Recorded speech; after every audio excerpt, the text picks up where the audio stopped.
Welcome to our channel. Today we how to install Google Drive for storing Premiere project assets. Complete guide step by. To install Google Drive for storing Premiere project assets, begin by navigating to your computer's web browser. Type Google Drive download into the search bar and press enter. Click on the official Google Drive link that appears at the top of the search results. On the Google Drive webpage, locate and click the download button. You will be redirected to a page outlining the features of Google Drive. Read the details, then click on the Download Drive for Desktop button. A file named Google Drive Setup.exe or similar will start downloading. Once the download is complete, locate the file in your Downloads folder.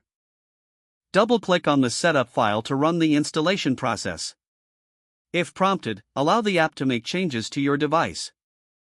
Follow the on-screen instructions to complete the installation.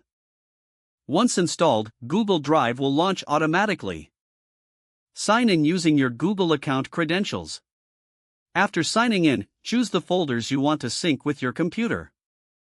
Make sure to select a location for your Google Drive folder that's easy to access. After configuring your preferences, click Start. The Google Drive app will then begin syncing your selected files and folders. Open Adobe Premiere Pro on your computer. In Premiere, go to File at the top left corner. Select Project Settings, then click on Scratch Disks. In the Scratch Disks menu, look for the option to change the location of your project assets. Point this location to the Google Drive folder you just set up. Click OK to confirm your changes. Now your Premiere project assets will be stored in Google Drive. This will allow you to easily access and share your project files with collaborators. Regularly check the Google Drive app to ensure your files are properly synced.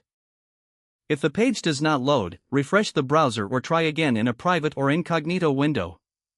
Make sure you are using the correct email address, then retype it carefully to avoid small typos. If your password is not accepted, use the reset option and create a new strong password you can remember. Check your spam folder for verification or security emails, then complete any requested. Don't forget to like this video and subscribe to our channel for more step-by-step tech guides.